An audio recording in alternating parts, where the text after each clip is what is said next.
L'actrice Scarlett Johansson porte plainte contre Disney et elle pourrait être rejointe par d'autres actrices. On voit ça ensemble.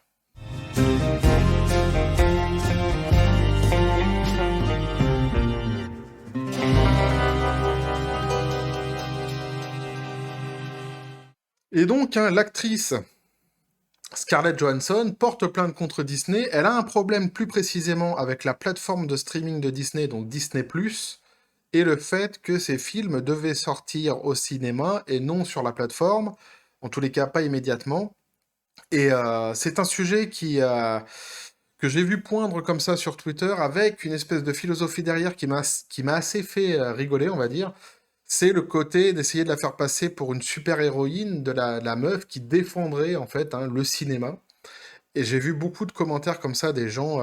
C'est assez marrant d'ailleurs parce que c'est toujours la même catégorie de personnes hein, qui sont absolument donc contre le streaming et qui disent, qui soutiennent Scarlett Johansson parce que pour eux, elle défend le cinéma et les sorties au cinéma, les sorties des films au cinéma.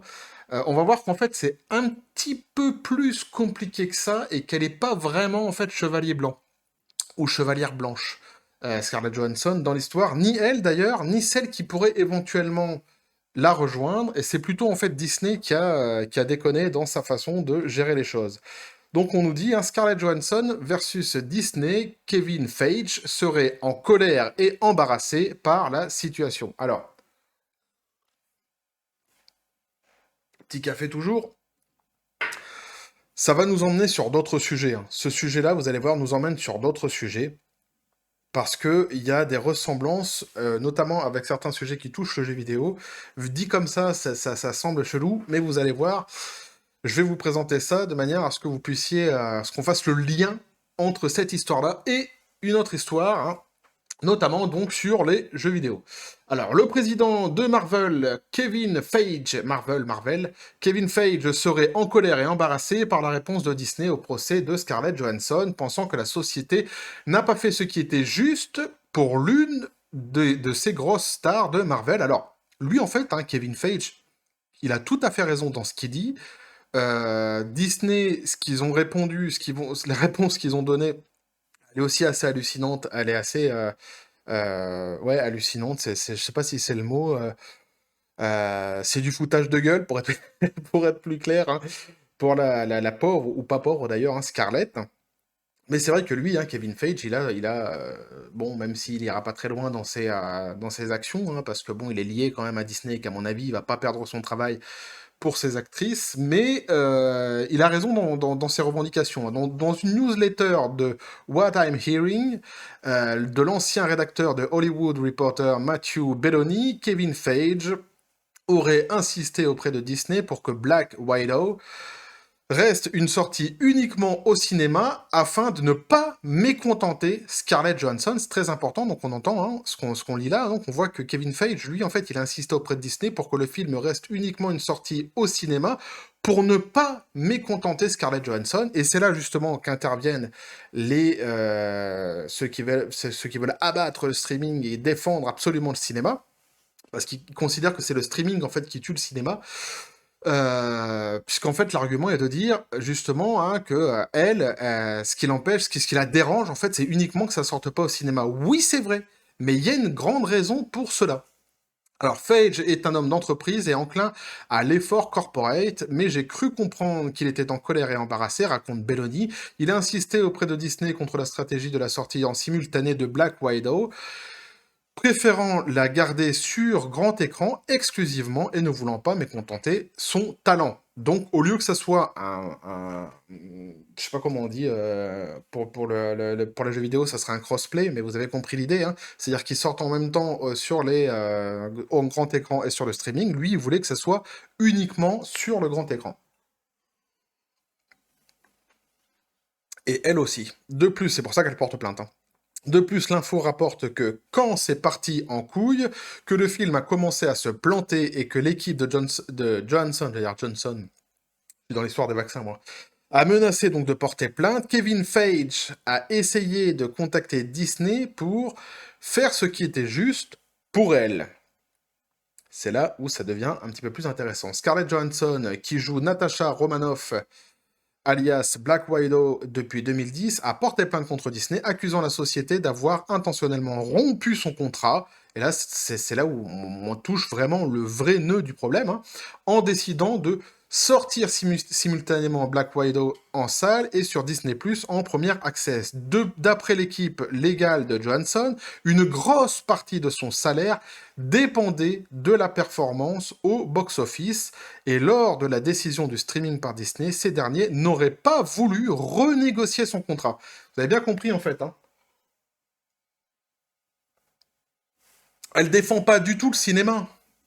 Elle en a absolument rien à foutre que ça sorte sur les grands écrans ou pas. Donc les mecs qui viennent comme ça sur les réseaux sociaux en disant «Allez, vas-y Scarlett, défonce-les, c'est toi qui as raison, c'est parce que elle défend le cinéma», c'est faux. Hein, c'est juste une histoire de gros pognon, c'est juste une histoire de gros sous. Ce qui l'embête, c'est que son contrat en fait stipulait que les sous, la grande partie de l'argent qu'elle devait gagner par rapport à sa performance était liée à la présentation au cinéma et au nombre de places, hein, tout simplement, au nombre de places vendues. Et ça s'est retrouvé sur le streaming. Lorsque Disney a voulu... lorsqu'ils ont voulu renégocier le contrat, donc on voit bien qu'il y a eu un effort de renégociation de contrat, donc elle n'est pas du tout contre le streaming et pour le cinéma, elle en a rien à branler, ce qu'elle veut c'est le pognon, eh bien Disney n'a pas voulu. C'est pour ça que je dis que Disney en fait a déconné dans sa manière de gérer le problème. Mais elle, en aucun cas, elle est là pour défendre le cinéma. Alors, Johansson est l'une des actrices les plus importantes de Marvel, Cinematic Universe, et elle a raison, hein. C'est son gagne-pain. Je suis pas du tout contre elle, hein. Moi, ce que elle dit, ce qu'elle revendique, elle a tout à fait raison. Elle avait un contrat, son contrat stipulait ça, on lui a mis à l'envers, elle essaye de regagner ses billes. Point. Là où je suis un petit peu plus critique, c'est envers les gens qui viennent comme ça, un peu partout sur les réseaux sociaux, notamment, et qui prennent cette histoire-là en fer de lance pour défendre le fait que le streaming, c'est le diable, et que les champions, normalement, à la base, c'est le cinéma, et que le streaming est en train de tuer le cinéma. Et que elle l'aurait, soi-disant, compris, et qu'elle défendrait leur cause. Hein. C'est détourner totalement, en fait, la réalité des choses à sa propre cause, qui est une cause, à mon avis, qui est en plus une cause perdue d'avance. Alors, une des plus grandes importantes actrices de Marvel Cinematic Universe, que Kevin Feige a mis des années à mettre en place, vu le temps que ces deux piliers de la MCU ont travaillé ensemble, on peut facilement comprendre la position de Kevin Feige. C'est pour ça que je disais que lui, il a tout à fait raison aussi, hein. Là-dessus, il n'y a pas de problème. Hein. Cependant, Disney a répondu avec une déclaration expliquant, alors eux, Disney, ils sont quand même fabuleux, que tout était en accord total avec le contrat de Miss Johnson. Alors, on verra, hein, du coup, puisqu'il y a un procès, on verra exactement si c'est eux qui gagnent ou pas. Hein. Ça se trouve, ils ont raison aussi. Hein. Et que le procès était dommage et déroutant de par son insensibilité. Et c'est là que c'est quand même, c'est quand même assez fabuleux. Dans le foutage de gueule, on est pas mal là quand même de la part de Disney parce que en fait, ils disent que c'est une insensibilité à la pandémie du Covid-19. C'est-à-dire que pour justifier leur fils de puterie, j'ai envie de dire, hein, qu'ils ont avec ce qu'ils ont fait avec Scarlett Johansson, et pas que, vous allez le voir, eh bien, oui, ils ont fait ça, mais c'est parce qu'il y avait le Covid. Actuellement, tu peux tout balancer sur le dos du Covid, ça passe. Hein. Plus c'est gros, plus ça passe. L'équipe de Johansson a précisé qu'elle pourrait avoir perdu 50 millions de dollars, c'est ça a fait des pancakes de paix, du fait de la stratégie de streaming de Disney qui rétorque que au premier access, que son premier access a largement amélioré sa capacité à gagner des compensations additionnelles, en plus des 20 millions qu'elle a reçus à ce jour. Donc elle a déjà reçu 20 millions de compensations grâce au streaming, parce que ça devait être inclus dans son contrat aussi, mais c'est vrai que dans l'histoire, du coup, elle a perdu quand même 30 millions pour l'instant. D'après ce qu'on en sait. Hein, on n'est pas dans les petits comptes, hein, on n'est pas dans les comptes d'apothicaire non plus. Hein, mais d'après ce qu'on en sait. Et donc on nous dit à côté aussi que Emma Stone pourrait à son tour porter plainte. Hein, Emma Stone envisagerait à son tour de poursuivre Disney pour les mêmes raisons que Scarlett Johansson, à savoir le fait que Disney ait sorti le film Cruella sur la plateforme Disney+. Il faut dire qu'à l'heure actuelle, de nombreux analystes pensent que la sortie hybride de Cruella a pesé sur les chiffres globaux du film. Cette information concernant Emma Stone est-elle fiable cependant? Elle nous provient en réalité tout droit de l'ancien rédacteur en chef de Hollywood Reporter, donc Matt Belloni, le même que pour Scarlett Johansson qu'on vient de lire juste avant, hein, qui a publié une lettre d'information exclusive baptisée What I'm Hearing. C'est exactement ce que je disais tout à l'heure, hein. Et vous avez salué un petit peu l'accent anglo-saxon tout à fait parfait que je viens de développer devant vous, soit littéralement donc ce que j'entends dans cette lettre informative. Le journaliste écrit Emma Stone, la star de Cruella, serait en train de peser ses options. Donc, hein, elle pourrait être rejointe, elle ne l'est pas, elle ne l'a pas encore rejoint. Et sur un autre article, on avait ici, hein, donc la colère hein, de Kevin Feige, hein. Kevin Feige est un employé fidèle, hein, pas le genre à claquer la porte ou à taper du poing sur la table, mais de ce que j'entends, il est furieux et très embarrassé. Il a essayé de convaincre Disney d'abandonner ce plan de sortie simultanée, préférant la sortie cinéma en essayant de ne pas énerver ses vedettes, hein. Et puis, quand tout a fini par se mettre en place, le film s'est cassé la gueule. Scarlett Johansson a menacé d'aller devant les tribunaux et lui voulait que Disney honore ses obligations envers elle. Donc voilà en fait hein, ce qu'on en sait. Vous aurez de toute façon hein, les articles dans la description de la vidéo. Moi je mets toujours les liens de toute façon des sources. Donc si vous voulez aller lire cet article-là en entier, parce que là je ne vous l'ai pas lu en entier, bah grand bien vous fasse, il n'y a pas de souci.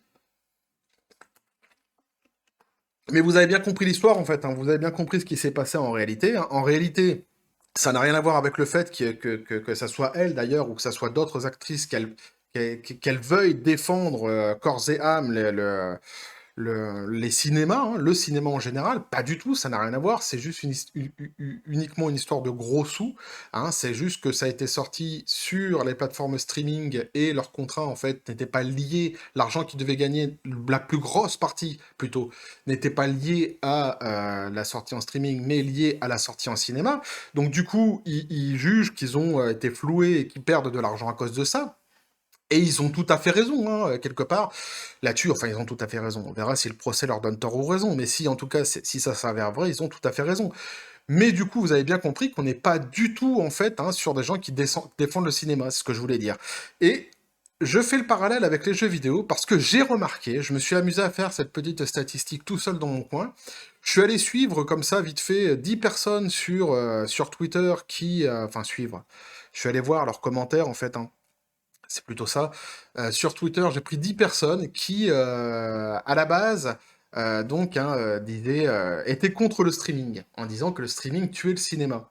Et je me suis rendu compte qu'en fait, les 10 personnes-là, je vous assure que c'est vrai, dans 100% des cas, c'est exactement les mêmes qui disaient que, par exemple, le Game Pass sur Xbox allait tuer le jeu vidéo.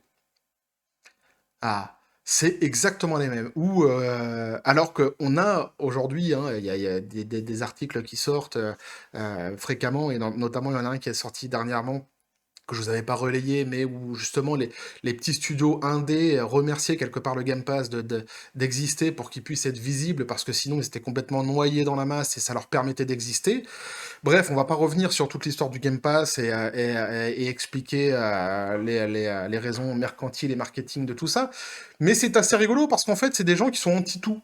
Ils sont anti-streaming, anti-Game Pass. Il y avait un autre truc aussi que j'avais vu, ils étaient anti je sais plus quoi aussi, ça m'avait fait marrer. Mais enfin bref, avec des arguments à chaque fois fallacieux et complètement cons, j'ai envie de dire, hein.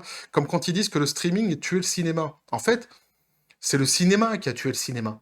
Hein, ou je sais d'ailleurs, le cinéma n'est pas mort, hein, déjà ça commence comme ça, et le cinéma peut très bien rebondir encore une fois dans le futur, il n'y a pas de souci. Mais si aujourd'hui il est vacillant, c'est le cinéma hein, qui en est le responsable, c'est pas le streaming qui en est le responsable, hein. Si les gens vont voir plus sur le streaming qu'au cinéma, c'est parce que ce qu'on leur offre, ce qu'on offre aux gens est plus alléchant.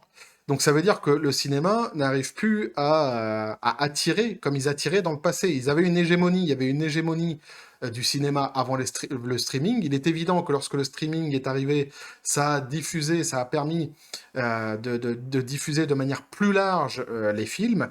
Et c'est vrai qu'aujourd'hui, il y a beaucoup de films qui sortent plus par cinéma, ou pas uniquement sur le cinéma, mais plutôt sur les plateformes de streaming. Mais c'est parce que il y a des gens qui boudent le cinéma parce que bah, le cinéma n'attire plus. Et il y a une grande raison à ça, c'est le prix. hein, le coût du cinéma, c'est très très cher, ça a augmenté énormément. Moi, je suis des années 80, quand je compare les années 80 à aujourd'hui, les prix ont augmenté d'une manière extraordinaire, hein, alors qu'on nous explique que la technologie se faisant, eh bien, les coûts sont amoindris sur les tournages, etc. Il y a des possibilités de pouvoir contourner certains coûts grâce à la 3D, grâce à ce genre de choses-là, et ça se répercute pas forcément dans les salles, hein. C'est même à chaque fois de plus en plus cher. Alors ils ont fait monter comme ça les prix ont augmenté comme ça, et puis à un moment donné, il y a eu, ils étaient tout seuls, donc il y avait pas de souci, mais à un moment donné, il y a eu les plateformes de streaming, et c'est vrai qu'eux, ils se sont engouffrés dans la brèche, et c'est ça qui a fait, c'est une des raisons, c'est pas que ça, mais c'est une des raisons qui a fait que le cinéma a pris une claque dans la tronche, hein, tout simplement, hein, le prix, hein. Les possibilités de ce que tu peux, l'éventail de ce que tu peux voir sur les plateformes streaming aussi, par rapport à l'abonnement que tu payes. C'est au cinéma de se remettre en question et d'essayer de trouver une nouvelle manière de pouvoir attirer les gens, hein, mais dire que c'est le streaming qui tue le cinéma, bon, à un moment donné, il va falloir réussir à évoluer avec son temps quand même, hein, quand on voit les mecs comme Spielberg qui signent des contrats avec Netflix pour faire des films tous les ans sur la plateforme, c'est Spielberg, hein, c'est pas non plus le dernier des cons, quoi, hein, il sait aussi ce qu'il fait, hein, donc bon, il faut à un moment donné réussir à comprendre ce qui se passe et ne pas dire que des bêtises. Surtout là, on voit encore une fois, hein, sur ce qui avait été dit sur Scarlett Johansson, non, elle ne défend pas le cinéma, et oui, elle défend ses intérêts, et oui, sans doute a-t-elle vraiment raison de défendre ses intérêts. Mais le cinéma, ce qui tue ou ce qui handicape le cinéma, c'est le cinéma, hein, ni plus ni moins. Donc voilà ce que je pouvais vous dire en tout cas moi les gars là-dessus. Voilà aussi ce qu'on pouvait lire, hein, sur les articles, hein, ça vous donne un petit peu une vue d'ensemble, hein, sur ce qui se passe actuellement, hein. En tous les cas, avec Disney, Disney+, et certaines actrices Marvel, hein. N'hésitez pas à me dire ce que vous en pensez dans les commentaires, à balancer un pouce, à vous abonner si le contenu vous a plu. Merci d'ailleurs aux derniers abonnés, ça fait vraiment plaisir, on est de plus en plus nombreux, c'est génial. Donc n'hésitez surtout pas, hein, c'est vous qui faites vivre la plateforme, hein. La plateforme. Non, la chaîne, oui. La plateforme, elle n'a pas besoin de moi pour vivre. Donc n'hésitez pas. Vous avez mon Twitter et mon Facebook aussi qui sont dans les descriptions des vidéos. Venez aussi me rejoindre sur les réseaux sociaux, n'hésitez pas non plus. Sur ce, les copains, je vous dis paix et félicité,